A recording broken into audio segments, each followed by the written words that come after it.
Welcome to D6. This is professor Vinod Kumar. Mahashivratri సందర్భంగా మీ అందరికీ శుభాకాంక్షలు.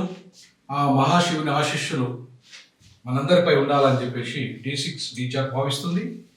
ఇక మనం టాపిక్లకు వెళ్ళే ముందు ఒకసారి మీరు మన ఛానల్ ప్రజా ఉద్యమ ఛానల్, దాన్ని లైక్ చేయండి, షేర్ చేయండి, కామెంట్ చేయండి. వీలైతే దక్షిణాది ఉద్యమానికి సహకరించండి.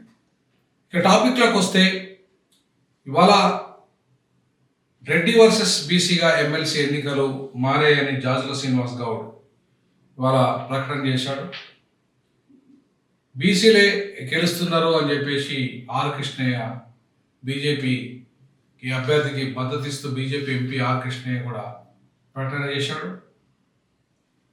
అలాగే అనేక బీసీ సంఘాలు కూడా ఇవాళ బీసీ అభ్యర్థులకు మద్దతు ప్రకటించినాయి.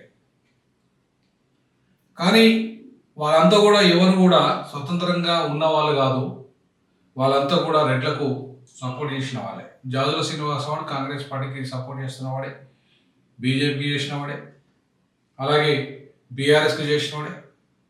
ఆర్ కృష్ణయ్య కూడా అంతే. వాళ్ళు ఒక్కొక్క పార్టీలో పోయి ఆయా పార్టీల యొక్క అండదండలు తీసుకొని ఆయా పార్టీలలో గెలిచిన బీసీలతోని ఒకవేళ గెలిచిన ఒరిగేది ఏముంటుంది? ఎస్సీ ఎస్టీలు ఎట్లయితే వాళ్ళ పెద్దగా ఒరిగింది ఏమి లేదో, ఈ బీసీలతో కూడా ఒరిగేది ఏం లేదు పెద్దగా. ఎందుకంటే ఆ పార్టీల యజమానులు చెప్పినట్టే ఇట్లా వింటారు తప్ప బీసీలకు అంటూ ఒక ప్రత్యేక ఉద్యమం చేస్తారు, వాళ్ళ కోసం కొట్లాడతారు, వాళ్ళకి ఏదో సాధించి పెడతారనడానికి చరిత్రలో 75 ఏళ్ళుగా ఏం చేసింది లేదు వాళ్ళు.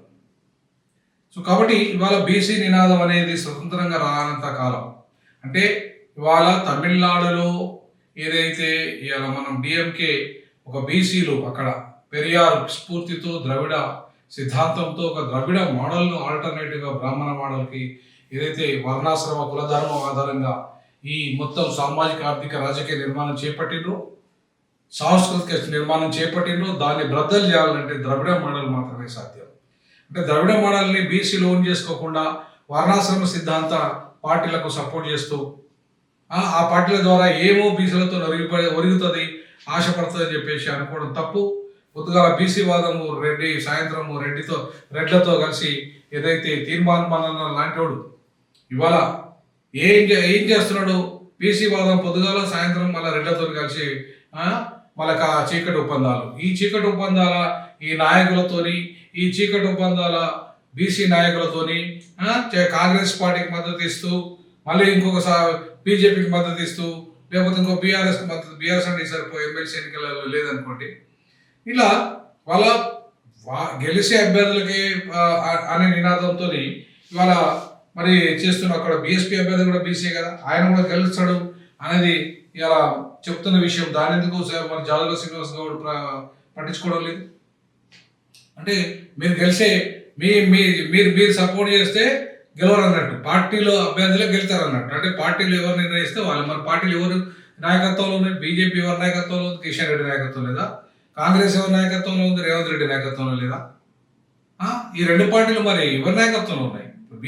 అంతో ఇంతో ఇప్పుడు ఎస్సీల నాయకత్వంలో ఉన్న బీఎస్పీ ఇవాళ మీకు బీసీ అభ్యర్థిని బలపరుస్తున్నప్పుడు మీరు ఇవాళ ఎస్సీ బీసీ కలిస్తే అధికారం వస్తుందని చెప్పేసి కాంశీరామ్ గారు అక్కడ నిరూపించారు. మరి ఆ దిశగా ఆలోచన చేయకుండా మీరు స్వతంత్రంగా ఉండి బీసీ ఎజెండాతో, బీసీ ముఖ్యమంత్రి ఎజెండాతో పనిచేయకుండా బీసీ సమస్యల్ని మీరు అధికారులకు వచ్చి దాన్ని పరిష్కరించుకోకుండా ఎవరో రెడ్లు పరిష్కరిస్తారని చెప్పేసి, కమ్మలు పరిష్కరిస్తారని, బ్రాహ్మణులు పరిష్కరిస్తారని ఆయా పార్టీలకు సపోర్ట్ చేసినంత కాలము మీ సమస్యలు, బీసీల సమస్యలు పరిష్కారం అయితే నేను అనుకోను. ఇవాళ మొత్తం బీసీలు గెలుస్తారనుకోవడం భ్రమ మాత్రమే. ఎందుకు వాస్తవాలు మాట్లాడుకోవాల్సిన అవసరం ఉంది? ఇవాళ ఒకవేళ మల్కా కొమరయ్య అక్కడ ఒకవేళ గెలిస్తే గెలవచ్చు. ఎందుకంటే ఆర్ఎస్ఎస్ ఆ కరీంనగర్ ఆ ప్రాంతంలో, ఆదిలాబాద్ ప్రాంతంలో బీజేపీ ఆర్ఎస్ఎస్ బలం ఎక్కువ ఉంది. సో కాబట్టి ఇలా ఒకవేళ టీచర్లు కనుక ఎక్కువ ఆదివాసీ టీచర్లు, ఆ తర్వాత మిగతా బీసీ టీచర్లు ఎవరైతే ఉన్నారో వాళ్ళు ఎక్కువ ఆ భావజాలంలో ఉంటారు కాబట్టి, ఆర్ఎస్ఎస్ భావజాలంలో ఉంటారు కాబట్టి మల్కా కొమరయ్య బీజేపీతో గెలుస్తాడు తప్ప బీసీ నినాదంతో గెలుతున్నాడు. ఆయన బీసీ నినాదంతో పోటీ కూడా చేయలేదు. ఆయన భారతీయ జనతా పార్టీ విధానం.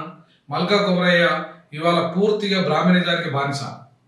కాబట్టి ఈ బ్రాహ్మణిజానికి బానిస అయిన మల్కా కుమరయ్య గెలిచినా సరే పెద్దగా ఒరిగేది ఏం లేదు, బ్రాహ్మణిజానికి ఆ బానిసత్వాన్ని పోయడం తప్ప ఏముంటది బ్రాహ్మణిజ బానిసలతోని.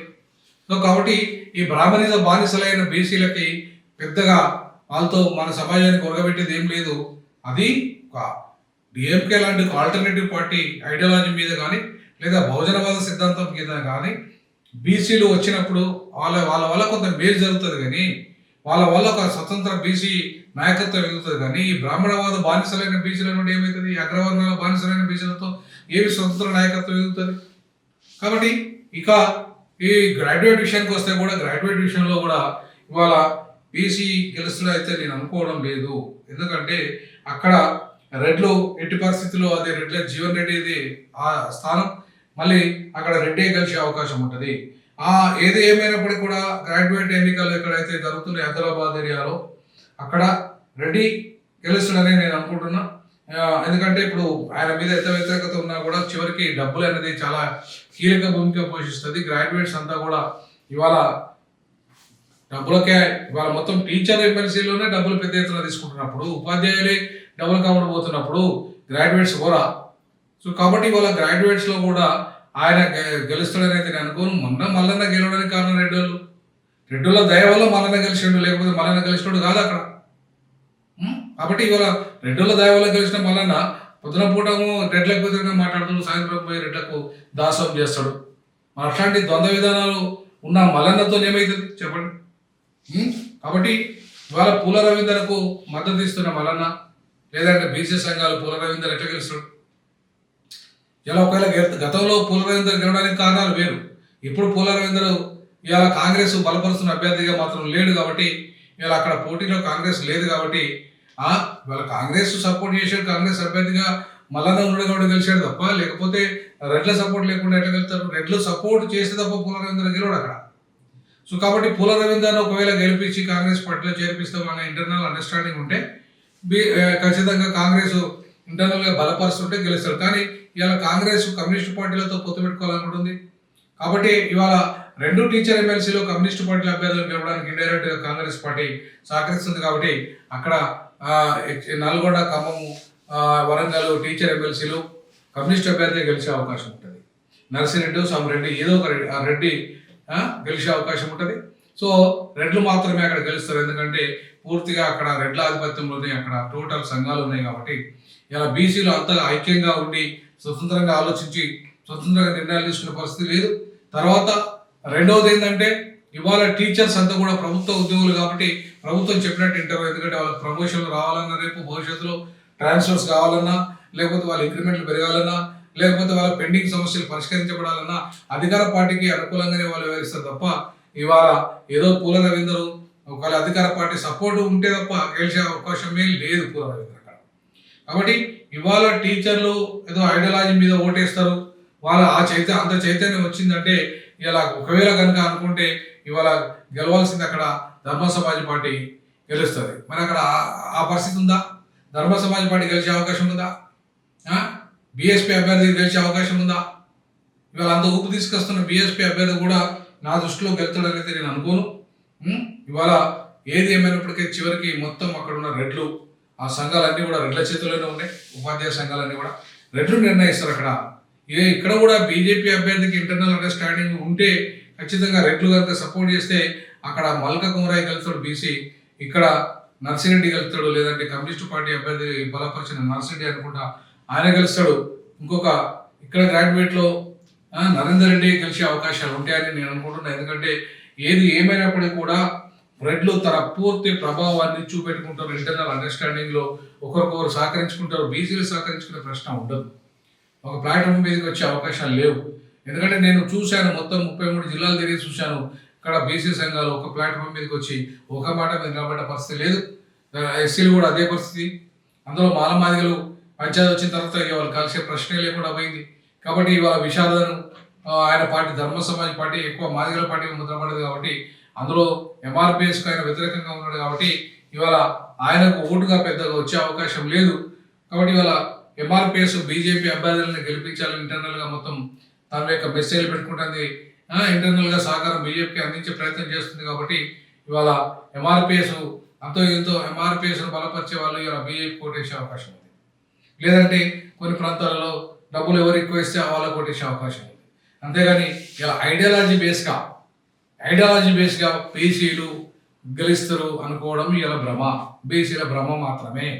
కాబట్టి ఇంకా ఐడియాలజికల్ బేస్గా ఏదైతే ద్రవిడ మోడల్ ఆఫ్ ఒక బీసీ ఉద్యమం రానంత కాలం ఇవాళ బీసీలు అధికారం రావడం కల, అట్లాగే ఇవాళ గెలవడం కల, రెడ్డి వర్సెస్ బీసీగా ఎమ్మెల్సీ ఎన్నికలు మారినాయని చెప్పడం ఓన్లీ అది మనం హైపోథెటికల్ ఆలోచన మాత్రమే, రియాలిటీ అది కాదు. రియాలిటీలో పూర్తిగా మళ్ళీ రెడ్డి రాజకీయాల్ని ప్రభావితం చేయగలుగుతారు, చేస్తారు. ఆ దిశగానే ఇంకా ఉంది. ఇంకా చైతన్యం నుండి స్వతంత్ర బీసీ ఉద్యమం వస్తే తప్ప దొంగలు దళారులు బీసీ ఉద్యమ నాయకులంతకాలం అది జరిగే ప్రశ్నే లేదు.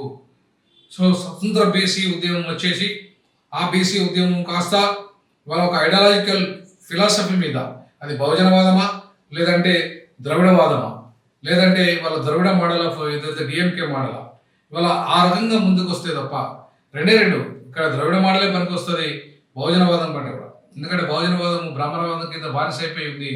కాబట్టి ద్రవిడ మోడలే బానిసం కాకుండా బ్రాహ్మణిజానికి బానిస కాకుండా ఉంది. ఇవాళ ద్రవిడ మోడల్ ఆఫ్ నాయకత్వం ముందుకు రావాల్సిన అవసరం ఉంది. ఆ దిశగా తప్పకుండా రానున్న రోజుల్లో ద్రవిడ మోడల్ ఆఫ్ బీసీ నాయకత్వాన్ని, ఎస్సీ ఎస్టీ నాయకత్వాన్ని ముందుకు తీసుకొస్తాం. దక్షిణ భారత జేఏసీ అదే పని చేస్తుంది.